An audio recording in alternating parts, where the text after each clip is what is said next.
എന്റെ ദൈവമേ, ഇനി ഇതൊക്കെ എന്തൊക്കെയായി തീരുമെന്തോ. ഇപ്പൊ അവര് തമ്മിൽ ഭയങ്കര വാശിയിലാണ്. നിന്റെ അടുത്തുള്ള സ്നേഹത്തിനൊന്നും യാതൊരു പ്രാധാന്യവും ഇല്ല. ഇപ്പൊ അവര് തമ്മിൽ അടിച്ച് ആര് ജയിക്കും? അതിലേക്ക് ആയിരിക്കും ഇനി എന്നെ കൂടെ ഒന്നും പറയിപ്പിക്കരുത് കേട്ടാ. ഓരോന്ന് ഒപ്പിച്ചു വെച്ചിട്ട്. പക്ഷെ എനിക്ക് തോന്നണേ അവര് തമ്മിൽ അത്ര രസത്തിലും അല്ലെന്ന് തോന്നുന്നുണ്ട്. ഈ അലീനയും മെർലിനും തമ്മിൽ എന്തൊക്കെയോ പ്രശ്നങ്ങളുണ്ട് അവര് തമ്മിലും. ഉണ്ട്. രസത്തിന്റെ കാര്യം പറഞ്ഞപ്പോഴാണ് ചോറിടിയായ ആടാ അടി, അത് എന്നെ പൃഷ്ടാന ഭോജനം, വീണ്ടും അടി. എന്ത് ജീവിതമാണോ നിന്റെയൊക്കെ? ഞാൻ ഒരു കാര്യം പറയാം. എന്റെ നിയന്ത്രണം ഒന്നാതെ വിട്ടു വെക്കുകയാണ്. ഞാൻ വല്ല പീക്കിരി പിള്ളേർ ചെയ്തോണ്ടല്ലോ പിന്നെ എന്നെ കുറ്റം പറയില്ലേ. ഇതിപ്പോ വലിയ കേസാവും. എന്തൊരു കേസ്? എന്തെണിച്ച് പോവാ ചെയ്യുന്നു? അവള് പറഞ്ഞാലും കാര്യമില്ലേ? മിക്കവാറും ഇവിടെ തമ്മിൽ തല്ലി ആര്യങ്ങോട്ടൊക്കെ ചോര പൊടിയും. എടാ അവളുമാര് ഈ ഏരിയ വിട്ടു പോകുന്നു എനിക്ക് തോന്നാണോ കേട്ടോ. ஆமாண்டா கேசு, நீ கொஞ்சம் ஜாகிரதையா இரு. அவங்க ஏதா பண்ணினா நம்ம என்ன பண்ணும்? ആന്റി ചുമ്മാ പറഞ്ഞു പേടിപ്പേടെന്തിനാ ആന്റി? കേശു, ഒന്നാമത് ഇവിടെ ആവശ്യത്തിൽ കൂടുതൽ പ്രശ്നമുണ്ട്. അതിന്റെ ഇടയിൽ ഇനിയും നീ ഓരോന്ന് ഒപ്പിച്ചോണ്ട് വന്ന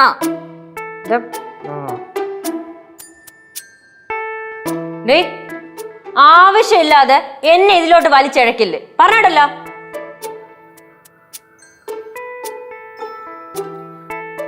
ആന്റി ഇത് அப்பா சாமி, என்கிட்ட ஒன்னும் சொல்ல வேண்டாம். எனக்கு ரொம்ப பயமா இருக்கு.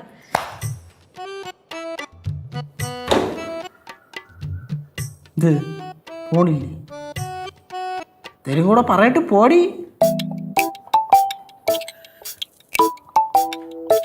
മക്കളെ പാറു, ഈ ശരിക്കും സംഭവിച്ചെന്തെന്ന് വെച്ചാൽ ഏട്ടാ, എനിക്ക് സ്കൂളിൽ പോകാനുണ്ട്. എനിക്ക് ചീത്തപ്പേര ഉണ്ടാക്കരുത്.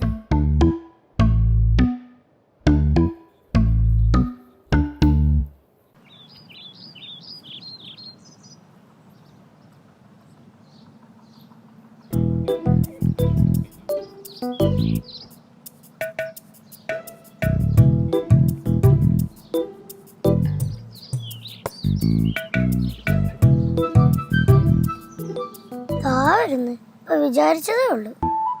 അതൊന്നും പറഞ്ഞ നിനക്ക് മനസ്സിലാവൂല. അലീന ചേച്ചിയുടെ കാര്യം പറഞ്ഞപ്പോഴാ കേശോട്ടാ, അലീന ചേച്ചി ഇന്ന് ഇട്ടോണ്ട് വന്ന ഡ്രസ്സേ നല്ല സൂപ്പർ ആയിരുന്നു അല്ലേ കേശോട്ടാ? എന്റെ ഡ്രസ്സിന് എന്താ കുഴപ്പം? എന്താ കുഴപ്പം? കേശു, എന്റെ ഡ്രസ് എങ്ങനെയുണ്ടെന്ന് പറയടാ. Fantastic, first class.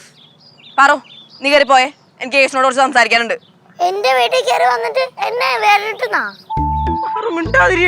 എന്റെ അടുത്ത് എന്തിനാ ദേഷ്യപ്പെടുന്നത്? ഞാൻ ഒരു കാര്യം പറയാം. മെർലിൻ ചേച്ചിയുടെ അത്രയും ദേഷ്യം അലീന ചേച്ചി ഇല്ല. അലീന ചേച്ചി പാവാ. ഈ കൊച്ചിനെ കണ്ട കണ്ട ദേഷ്യം വരുന്ന കണ്ട. എന്താണ് അവിടെ? ആ, മെർലിൻ ചേച്ചിക്ക് പറ്റിയ ആള് വരുന്നു. ഇപ്പൊ കിട്ടും. എന്താണ് കേശു? എന്താ ഇവിടെ? എന്ത് മെർലിൻ? ആ മെർലിൻ മറ്റേ കടയിൽ ഇങ്ങനെ പരിപ്പ് മേടിക്കാൻ പോണ വഴിക്കേ അങ്ങനെ വന്നപ്പോ അങ്ങനെ കേറിയിട്ട് അങ്ങനെ കണ്ടിട്ട് പോയത്. പോവാൻ വേണ്ടി പോവാ. എന്താണ് മെർലിന്റെ പ്രശ്നം? ചോദിച്ച കേട്ടില്ലേ? കേട്ടില്ലേന്ന്? എനിക്ക് ചെവി കേക്കാം. കേക്കാലോ. എന്നെ വായിരിക്കണ കേക്കണെങ്കിലേ വിട്ടോ. കൊള്ളാം ചേച്ചി. ഇപ്പൊ എല്ലാരും കൂടി എന്നെ അവോയ്ഡ് ചെയ്യാൻ നോക്കാണല്ലേ? എടാ അങ്ങനെ അല്ല. ഈ നാട്ടുകാർ ഫുള്ള് അറിഞ്ഞോണ്ടല്ലോ, അത് വലിയ നാണക്കേടാണ്. ഒന്നാമത് ഇവിടെ ചേട്ടനും ചേച്ചി ഇല്ല. തീരെ ചെറിയ പിള്ളേരൊന്നും അല്ലല്ലോ നിങ്ങൾ റോഡിൽ കിടന്ന് അടി ഉണ്ടാക്കാൻ. എന്തെങ്കിലും പറ്റിയിരുന്നെങ്കിൽ എന്ത് ചെയ്യുമായിരുന്നു? ആര് സമാധാനം പറയുമായിരുന്നു? എന്താ തലയാട്ടിക്കൊണ്ട് നിക്കണവൻ. മെർലിൻ ഇപ്പൊ പോവാൻ നോക്ക്. ഓ, ഇപ്പൊ ഞാൻ പോണോ അല്ലേ? അല്ലെങ്കിൽ ഇവിടെ എല്ലാരും പറയും നിങ്ങൾക്ക് ആൾക്കാരെ കയ്യിലെടുക്കാൻ ഭയങ്കര മിടുക്കാന്ന്. സ്നേഹിക്കാനും അത് ഒഴിവാക്കാനും നന്നായിട്ട് അറിയാം എല്ലാവർക്കും. മെർലിനെ ചുമ്മാ ചൊറിഞ്ഞ വർത്താനം പറയല്. എന്നെ പറഞ്ഞ ഞാനങ്ങ് സഹിക്കും. കുടുംബക്കാരെ പറഞ്ഞോണ്ടല്ലോ അടിച്ച് ചെവിക്കല്ലൊക്കെ പൊളിക്കും. അത്ര തന്നെ. ഞാൻ പറഞ്ഞില്ല, അമ്മായി പറഞ്ഞത്. മനസ്സിലായി, എനിക്ക് എല്ലാം മനസ്സിലായി. മനസ്സിലായല്ലോ, എന്നെ പൊക്കോ. പോവാൻ നോക്ക് മെർലിൻ. ശരി. പോടാ. ഇനി അവളെ പുറകെ ബാലാട്ടിക്കൊണ്ട് പോയാ കാലിൽ അടിച്ചൊടിക്കും. കേറി പോണാത്ത്. എന്താ നോക്കണേ? പോണാത്ത്.